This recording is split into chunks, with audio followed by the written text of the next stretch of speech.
A terceira cúpula da democracia convocada pelos Estados Unidos é mais uma tentativa desse país imperialista para instrumentalizar a democracia e os direitos humanos como arma para o exercício da hegemonia. No entanto, os Estados Unidos violam constantemente os princípios democráticos, seja no plano internacional, quando intervêm em países soberanos, como no plano interno, ao negar os direitos humanos e a democracia plena. É o que veremos nesta reportagem. Entrevistamos a ex-deputada Socorro Gomes, que é também uma das dirigentes do Movimento pela Paz no Brasil, e a acadêmica Rita Coitinho, doutora em Geografia pela Universidade Federal de Santa Catarina. Acompanhe. Os Estados Unidos está a promover mais uma assim chamada cúpula da democracia com pompas e circunstâncias. Nada mais falso, nada mais distante do que os Estados Unidos da democracia. Internamente, é uma sociedade de exclusão social.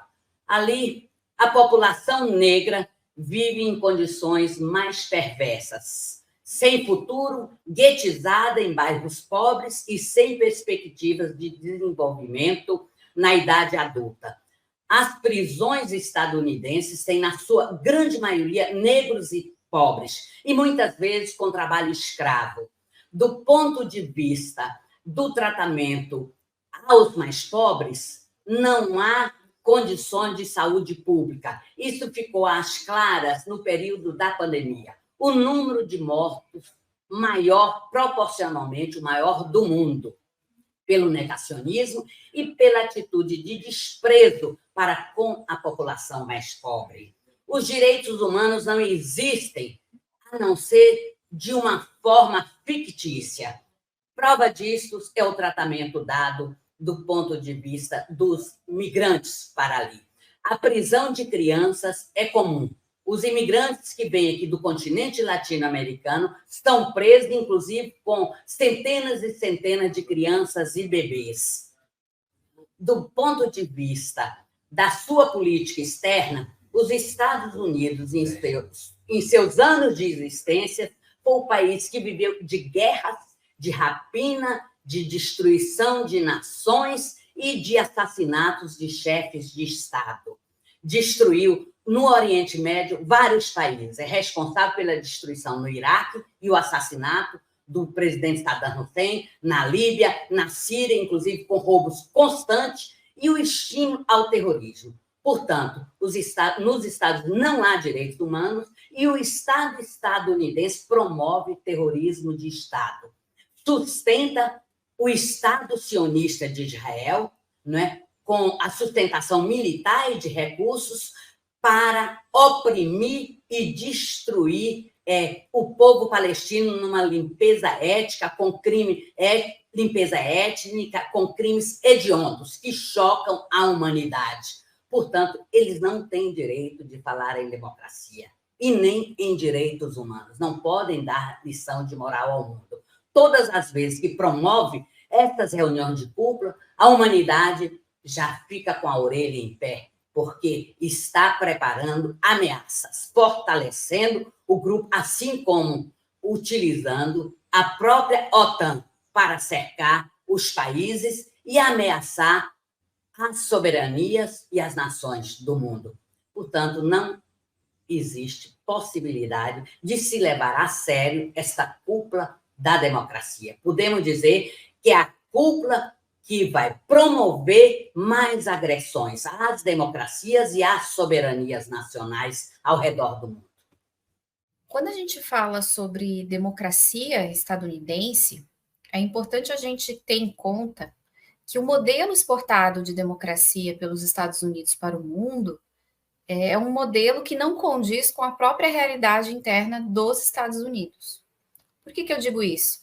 Geralmente, nos relatórios de direitos humanos, nos relatórios apresentados pelas autoridades dos Estados Unidos em relação a outros países, sobre se são ou não são democráticos, algumas questões são colocadas em evidência. Por exemplo, a existência de Estado de Direito, né, a existência de eleições livres, regulares e competitivas, a existência de multipartidarismo, a possibilidade de contestação pública, né, dos resultados, tanto os eleitorais quanto dos resultados políticos.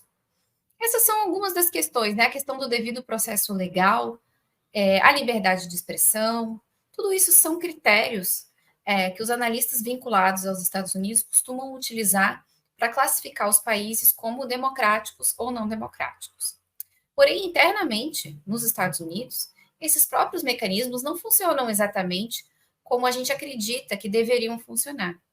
Nos Estados Unidos, em razão da sua estrutura eleitoral, que é muito complexa, né, com a sua federação é também muito complexa, não há nenhum outro país no mundo em que o pacto federativo permita tanta autonomia, por exemplo, em relação aos estados, em relação ao centro.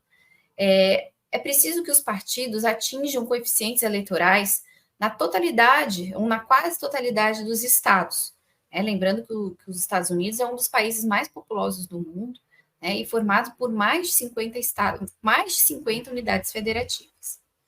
Essa estrutura rígida, né, de organização, de estruturação partidária nos estados para poder concorrer, por exemplo, na esfera federal, leva à dificuldade de aparecimento na cena política estadunidense de partidos menores, que não têm condições de concorrer em pé de igualdade com os únicos dois grandes partidos existentes nos Estados Unidos, que são o Partido Democrata e o Partido Republicano. Na prática, nos Estados Unidos, a alternância de poder é realizada somente por dois partidos, democratas e republicanos.